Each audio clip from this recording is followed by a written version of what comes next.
Hi, it's Romaldo Sykes from Dominion Capital Management, and today I have a special guest star, one of my advisors who helps in the fund in directing which ways in which to invest correctly. And I have 20-year attorney Ovide Val.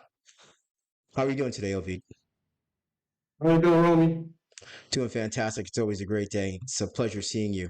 Let's delve right into it. Can you tell us some of your investment strategies from being an attorney and also being a real estate investor? There's a fine line. So, can you tell me some of your investment strategies and how it's safe for other investors to come into our fund because of the way we buy real estate?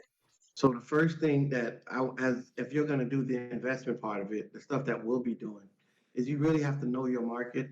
I've been able to buy real estate very successfully because I believe I know what's trending before the market does. So one of the things you want to do is buy where everybody's going to want to buy. Okay, so that means when it be right before neighborhood gets gentrified, you want to buy there, or just certain little things that you just pick up over time and experience, like buying on the corners, or and when it comes to the individuals, because usually it comes down to an individual. I usually find that it's easy to negotiate with a person who is actually not the original purchaser. So usually I have a checklist, and usually when a lot of things check off on my checklist, I know I'm going to get a good deal. I've been pretty successful over, I think, 100 properties now. I never lost on any real estate deal. And for the fund, the way it's set up, the investors are in the safest position. It's So fantastic. One of the things I'd like to talk about is you're close to 100 deals that you've done in real estate over the course of your real estate investing career in these last 20, 25 years, and you haven't lost on one property. How is that possible? when you know real estate, and I think I've been in a pretty good city. I think South Florida is one of the best places to invest. The demographics, from the outside looking in, we're in a great country. We're in a great state in a great country, and we're in the a great city in a great state in a great country. And I was involved in real estate since my teens. When all those things are going for you, and the population that's just coming down here, and when you understand things from the construction side, my dad was a builder, so I kind of know how to do the construction side of it, and with the law license. And I was investing since I was 19 years old and watching the trends. I just, I guess I don't put money in harm's way. And when I'm investing for somebody, first thing is to make sure that they're not going to lose. So you're pretty confident in our goal to buy $500 million worth of South Florida real estate in Dade County, Broward County, and Palm Beach County. Could you tell a little bit about how we're going to maneuver through the auction processes and some of the other special litigation that you have that will allow us, let's just say, judgments or liens against the property from the city? Can you give us a quick rundown on some of your philosophy on how to create a great deal?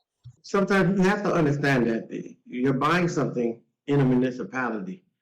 And if you understand the local laws, for example, I just did a closing on a property where the amount there was a municipal lien on it in addition to the first mortgage position of over $180,000 in running.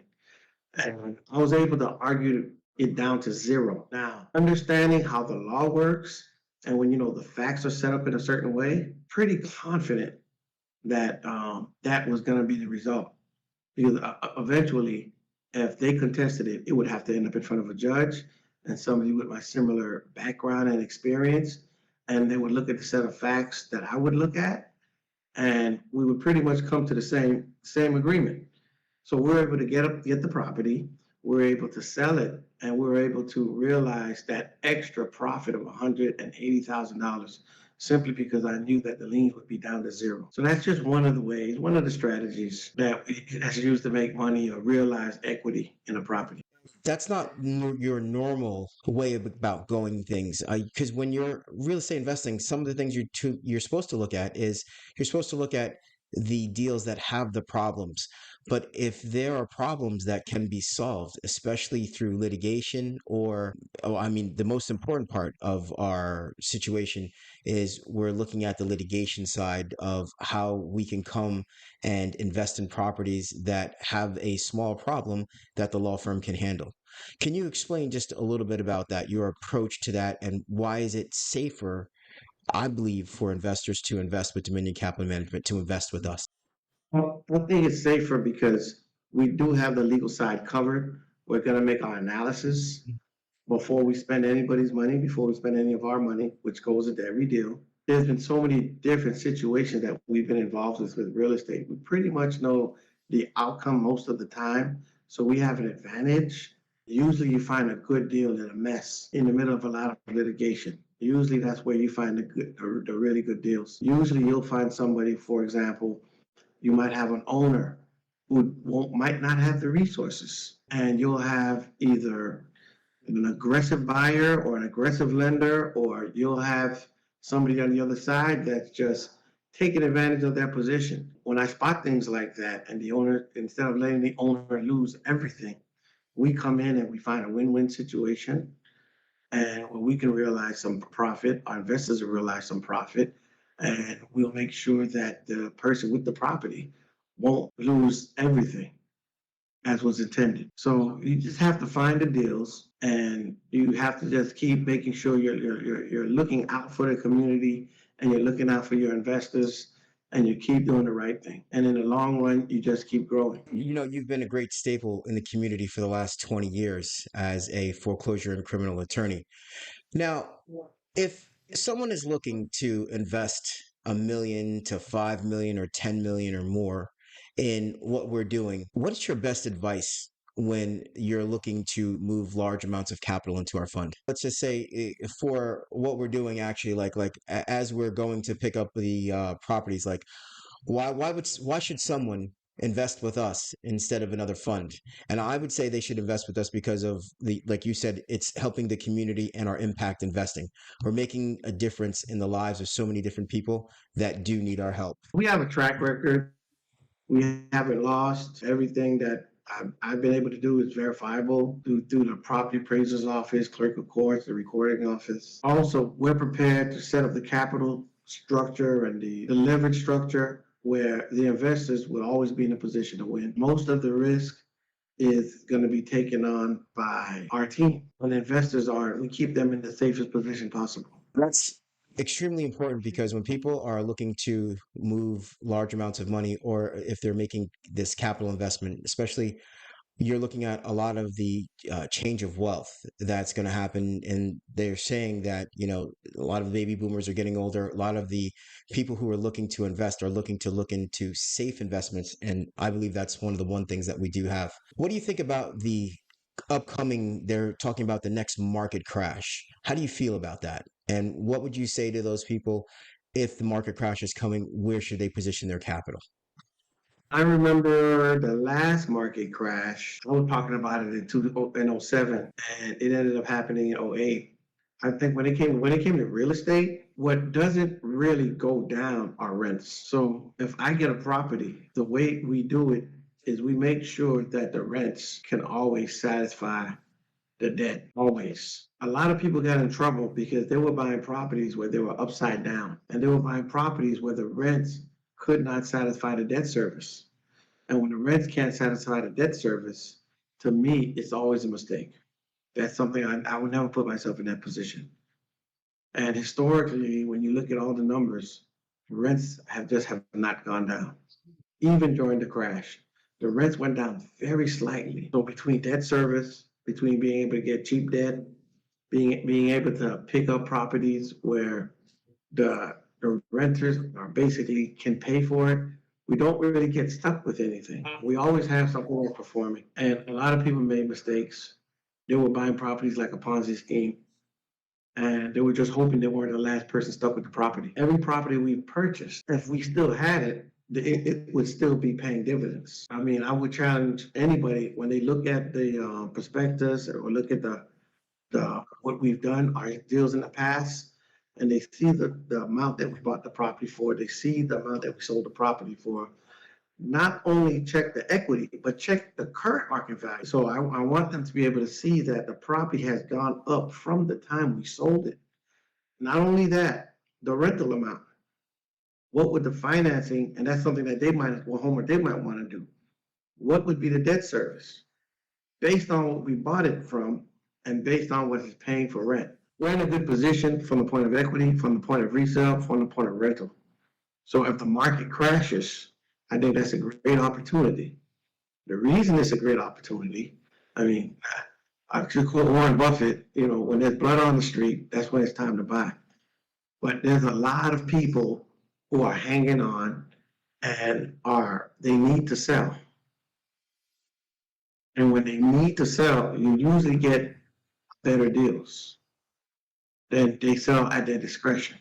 You want people or an economy where people need to sell, and then you have to be able to spot them. One of the good things that I like about the market is how I started out was really a short sale investor.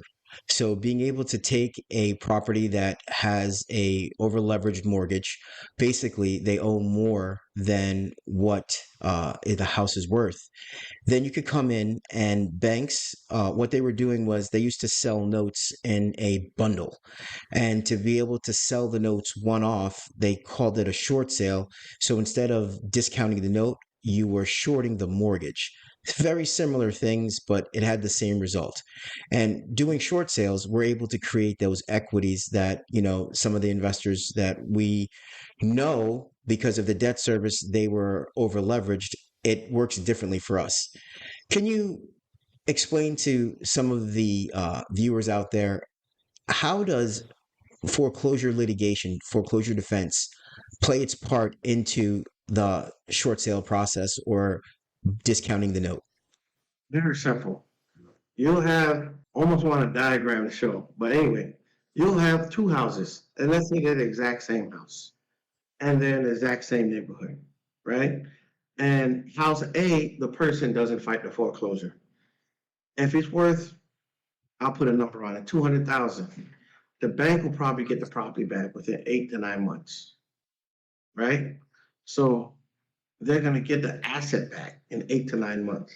Now, if the same house, which is next door, same square footage, same everything, if the person decides to fight the foreclosure, if he gets in early enough, we can get over 5 years in fighting it.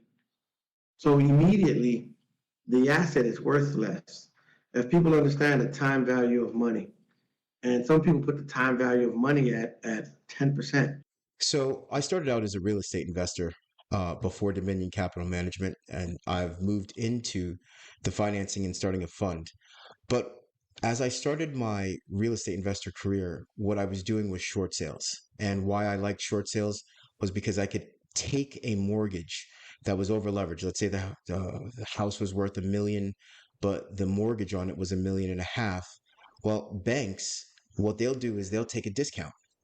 And that was either discounting the note or shorting the mortgage. Can you tell the investors out there who are interested in investing with us how foreclosure litigation plays its part in doing a short sale where we don't lose the deal, or buying the note that gives us enough time? I fought some foreclosures for over 13 years, meaning the payment defaulted, and 13 years later, we're still in court and they're still trying to get their asset. So first you have to look at it from the bank's point of view. And we're going to talk about the time value of money. If I have $100,000 now, what would you rather? $100,000 now or $100,000 a year from now? A lot of people, and we're just going to put the number 10%, for example. A lot of people would say, well, $100,000 a year from now is worth 90 grand. Because if I have to wait 10 years from now or a year from now to get the money, it's worth a lot less. So I rather get $90,000 now than wait to get $100,000 a year from now. That's what I meant. So when you're fighting the bank and the bank knows it's going to be 5 years before I get that $100,000, and you might have the same house, same bank, next door, same everything, except they're not fighting the bank. And they know this person's not fighting. We're going to get the house in 8 months. It's pretty easy to see why one house is more valuable. The house that we're going to get it immediately, they're going to want almost all of their money back. The house that they know we might fight 5, maybe 10 years to get that money, it's worth a lot less. So they take that into consideration. They also take into consideration the fact that they're going to have to hire attorneys and they're going to have to fight. They also have to take into consideration that they're dealing with a more intelligent opponent. So all kinds of things can happen. So when it's time to work out the short sale and they see one house, they got a default within 3 months and they're running downhill to get a sale. And the guy might owe 100. They might say, give us 95. As opposed to if we're fighting it and they realize these guys set up pretty correctly, we're not going to be able to get this house back for 5 or 6 years. We might spend $10,000 to $15,000 on just legal fees, and all kinds of things may go wrong. It's easy to understand why, for that same house, which is next door, that they said they'll only go down to 95, why our house they'll go down to 50 or 45, simply because it's really the same value that their investors will realize. So when you fight vigorously, it makes it easier to make a profit, especially when you have a track record. It makes it easier for them to lower the price for you. So one of the strategies that we employ is we let them know that there's going to be a long fight. The foreclosure wave is coming. It happens every 12 to 15 years. And it is a sad event for some. But like you said, Warren Buffett said, when there's blood in the water, that's the time to go out there and make money. So with this next foreclosure wave that say it's coming, a lot of the greats are saying it. Robert Kiyosaki, the market crash. There's so many people who are talking about this market crash, market crash. It just puts us into a prime position to be able to invest in prime real estate, where we can now control and own the properties for less than what the market value is because of the financial distress. Can you tell us, what are the biggest challenges that other investors face, or let's just say real estate professionals, as opposed to us? We have the full, complete side of knowing the litigation and how to negotiate the debt. How is it different for other investors as compared to us? When I say other investors, I mean, I almost feel bad because they don't have the technical expertise and knowledge to be able to execute like we're executing. But what do you think the key difference is between us and other investors, or us and, let's just say your regular real estate agents or professionals out there just trying to help the homeowner? We have the ability to be liquid. We have the ability to, when the market changes, you have to be able to change with the market. And oftentimes investors, they they or your realtor or your mortgage broker, they don't they don't have the ability to be fluid enough to change and become a vehicle that's necessary to make money. I give you an example. Back in I want to say around '07, '08, '09, I had a client who she got into some trouble, never really made any late payments, and she owed like $150,000 on her condo. I fought the association. I fought the bank. What she was doing, instead of paying her 12, 1,300 a month, she put her money away.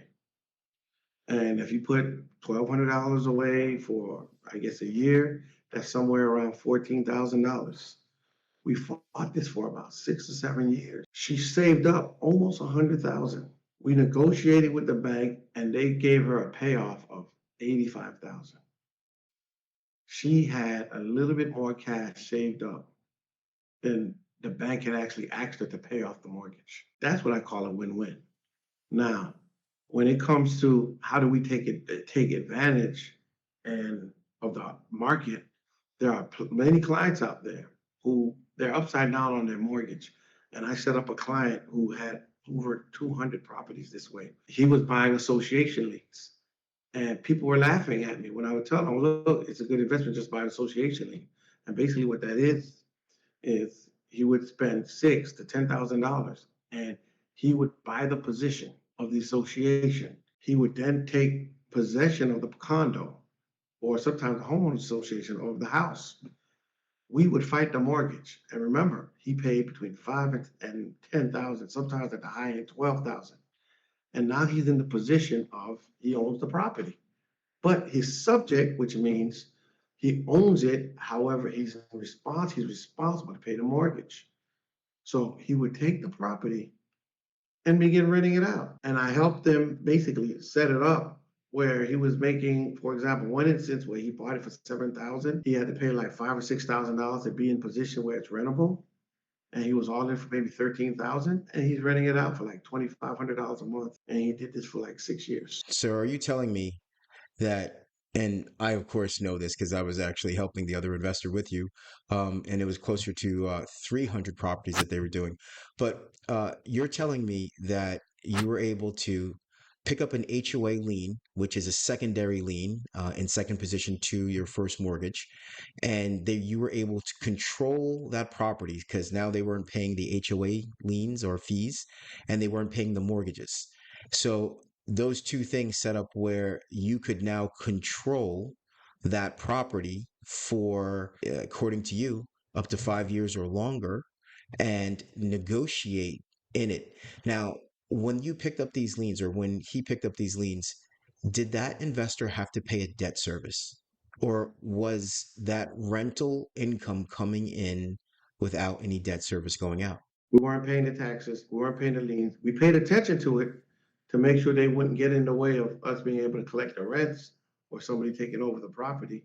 And he would, on average, I think he was 7 years or 8 years.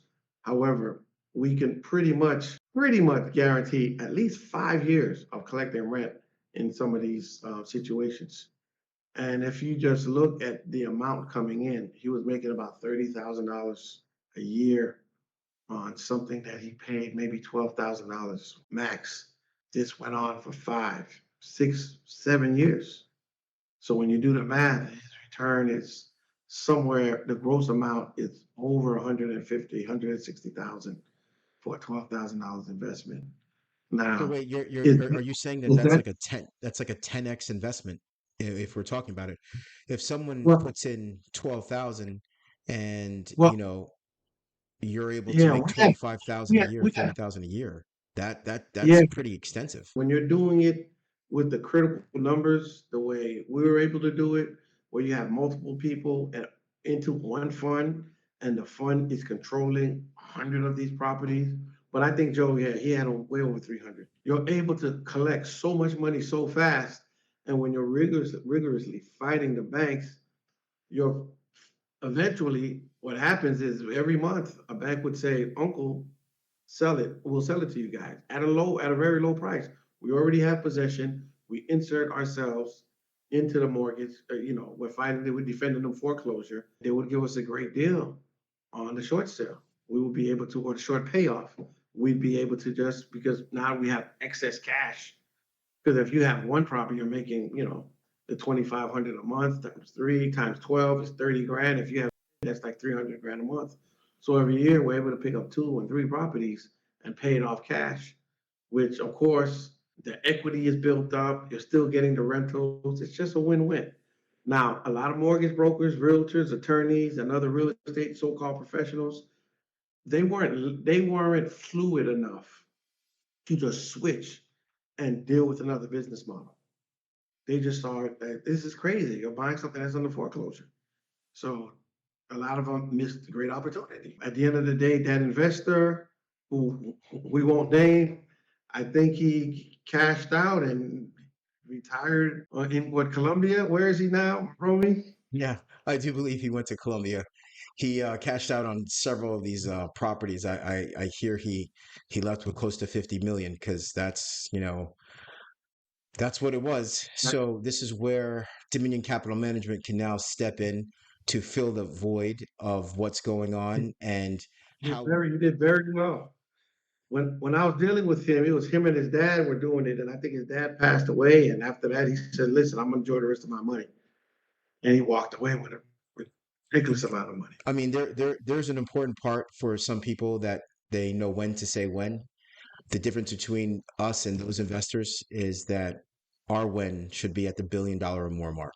So we have an opportunity in this next wave, this next 3 to 5 years, to make an impact, to help families, to help communities, and to help our investors earn high rates of return. In closing, if people are interested in getting involved in our system, whether it's our foreclosure real estate course or whether it's our investment fund, what advice or what wise words would you close with if people are thinking about investing with us? I would say don't wait to buy real estate and wait. If you look at real estate, it's throughout all time. At the end of the day, it goes up. It keeps going up. Don't wait to buy real estate. Buy real estate and wait. That would be my advice. And that's good advice. And it's especially good to buy real estate at a discount when you know prices are rising. And that's exactly what Dominion Capital Management is all about: buying properties at a discount, creating rich investments for our partners, and making sure the whole time safety and security is on the top of our minds. Ovid, I appreciate your time today. We're going to have to do this again and go over maybe a couple more questions. And there might be some questions and answers that people might be interested in finding out. So once we put this out and we get the Q&As back, let's see if we can open up this dialogue again for Dominion Capital Management and its investors. So on behalf of Dominion Capital Management, thank you, Ovid, for spending your time. Thank you, investors out there, for giving Dominion Capital Management a look. And what we're going to do, once again, is we have the vision and the dream to open up 1,000 foreclosure real estate law firms joint ventured across the country. We're looking to work with 100,000 real estate agents that are going to help people who are facing foreclosure and need our help.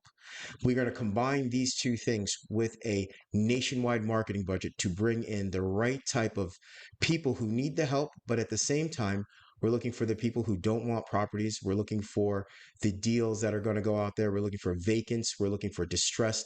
We're looking for motivated sellers. And Dominion Capital Management is there to fill that gap and do those things that the other investment funds can't do or won't do. Thank you for your time. We appreciate it. And until our next Dominion Capital Management information video, we thank you.